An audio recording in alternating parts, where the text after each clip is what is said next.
परमात्मा ने तो उनसे कसम दिला दी थी महापुरुषों से, धर्मदास मेरी लाख दुहाई। ये सार शब्द, ये मूल ज्ञान के अंदर ये सतनाम और सारा कुछ आ जाता है। सतनाम को थोड़ा बहुत सार्वजनिक करना पड़ा, लेकिन सार शब्द को तो कति छींट भी नहीं लागण दी दाता ने किसी का। इस दास के अतिरिक्त इस ब्रह्मांड में किसी के न सपने में भी ज्ञान नहीं, सार शब्द है।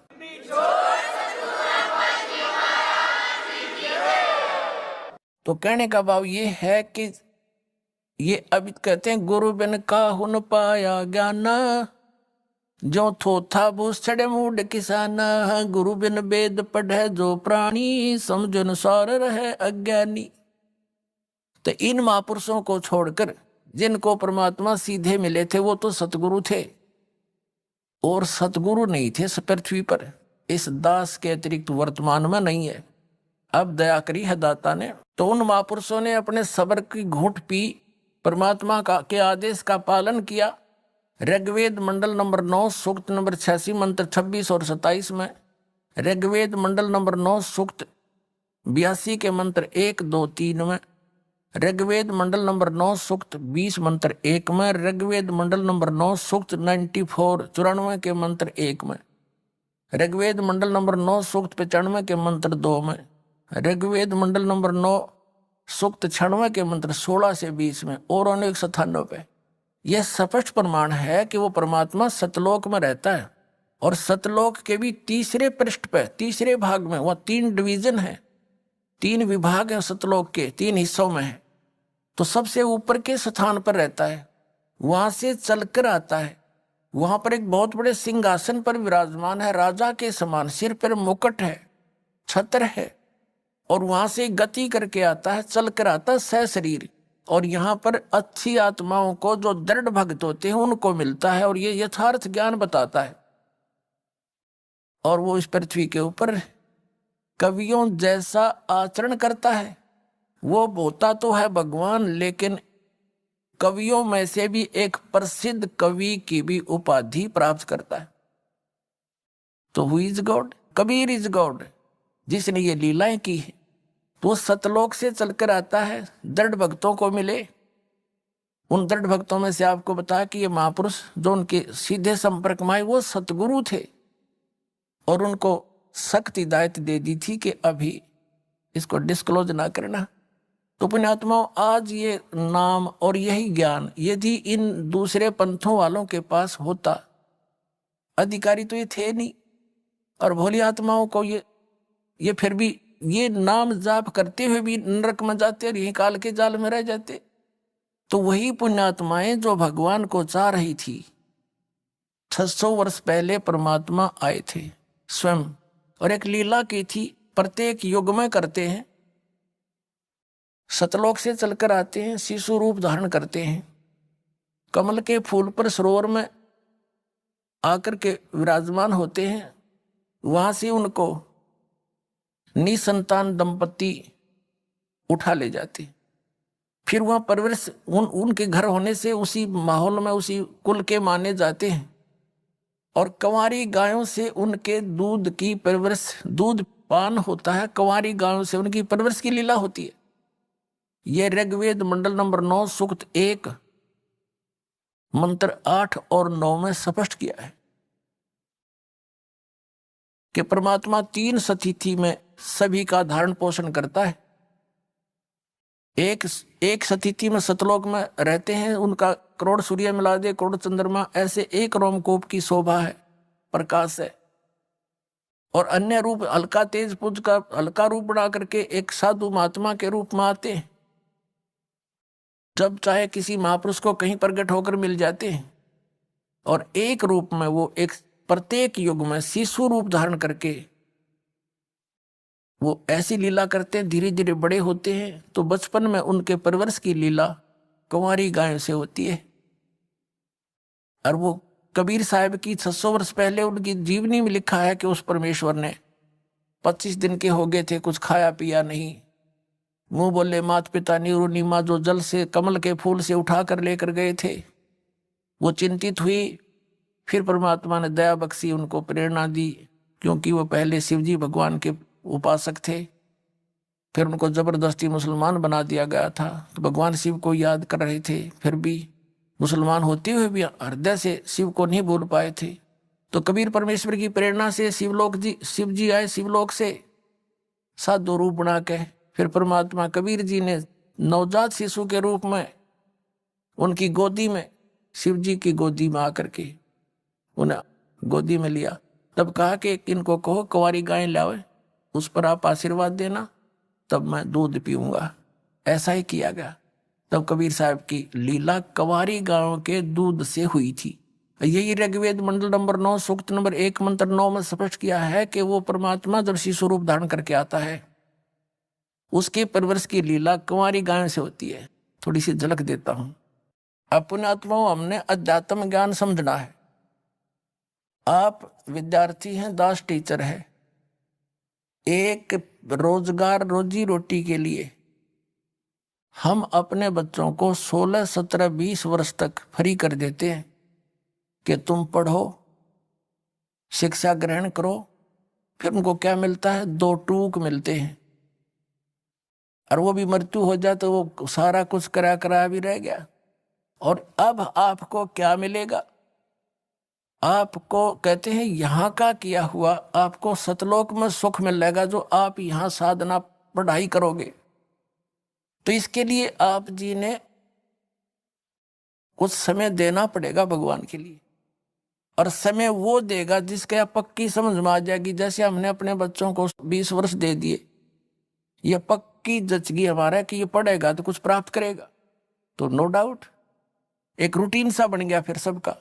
तो ऐसे ही इस ज्ञान से आपके हृदय में एक परिवर्तन होगा कि यहाँ की रोजी रोटी भी भगवान ने देता है, उसके बिना नहीं दे सकता। चाहे कोई कितना सर पटक लो और कितने तुम इन राजनेताओं के निकट घूम लियो, जब भाग में नहीं होगा तो कति नहीं दे सकते हुए से सर पटक लेना।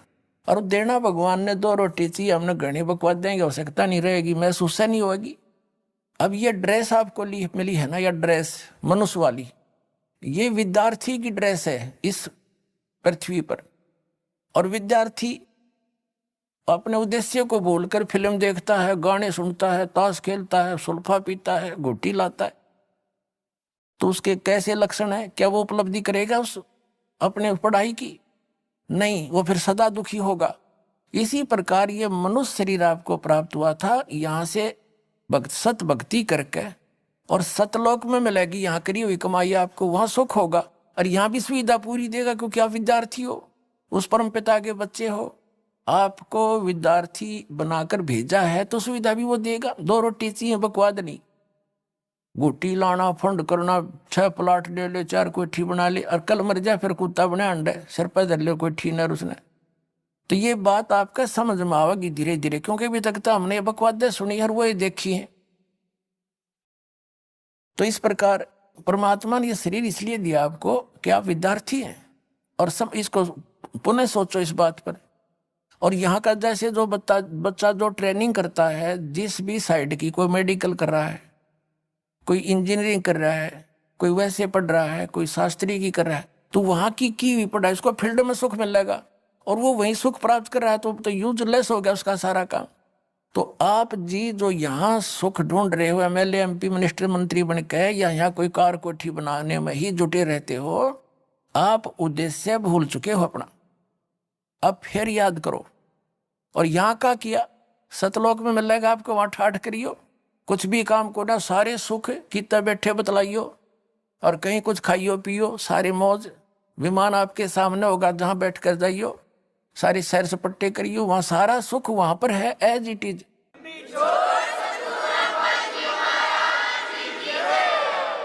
ये नकली पंथ बताया करते, सतलोक में प्रकाश ही प्रकाश है, आत्मा उसमें जाकर मिल जाती है जैसे बूंद समंदर में। इन्हें खक देखा वहां पर। तो परमात्मा ने दया करी थी धर्मदास मेरी लाख दुहाई। ये मूल ज्ञान है। मूल ज्ञान तो सारा ज्ञान तो दास आपको बता रही है, वो असली ज्ञान। कहीं बाहर न जाई, मूल ज्ञान बाहर जो पढ़ी, बिचली पीढ़ी हंस नीते रही। और मूल ज्ञान को तब तक छुपाई जब तक ये 12 पंथ मिट जाई। अब ये जितने भी पंथ थे ये सब मैच्योर हो लिए, इन्होंने जो ज्ञान देना था दे चुके हैं, उन्हीं को रिपीट कर रहे हैं उनके और उत्तराधिकारी, और अनुयायियों को पता है ये क्या ज्ञान देते हैं। अब इस तत्व ज्ञान की सूर्य की रोशनी में अब वो ऐसे छुप जाएंगे जैसे उनका अस्तित्व ही नहीं रहेगा। तारा मंडल बैठे कर ये चांद बड़ाई खावे, उदय भया जब सूरज का स्यों तारों छुप जावे। और ज्ञान सब ज्ञानेड़ी यू कबीर ज्ञान सो ज्ञान, जैसे गोला तोब का अब करता चला मैदान।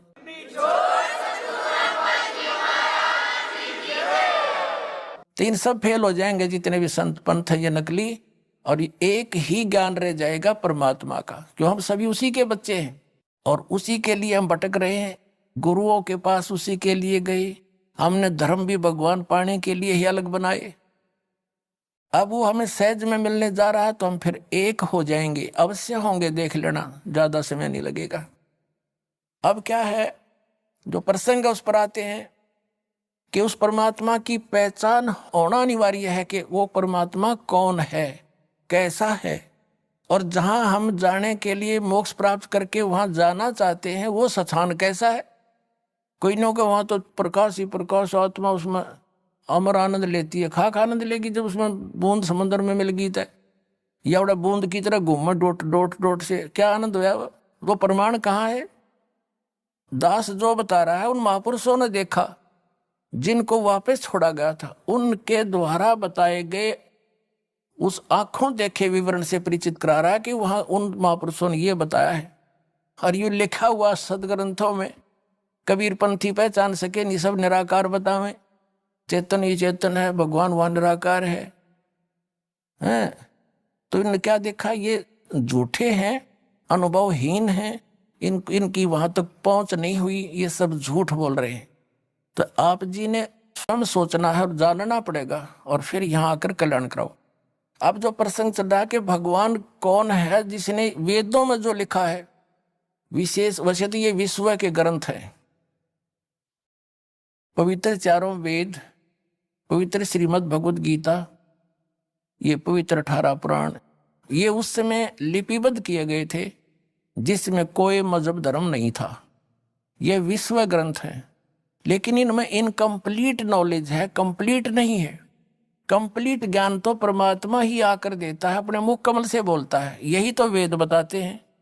और यही पवित्र गीता अध्याय नंबर 4 के श्लोक नंबर 32 में कहा है कि वो सच्चिदानंद घन ब्रह्म की वाणी में, यानी वो परमात्मा स्वयं आकर अपने मुख कमल से बोलता है, उसमें विस्तार से लिखता है, बोलता है, और वो लिखे जाते हैं। वो तत्व ज्ञान है, वो केवल तत्वदर्शी ही बता सकते हैं और उनके पास नहीं हो सकता। तो तत्वदर्शी ये दास है पुण्यात्माओं आज पूरे विश्व में, ये सत्कर मान लियो।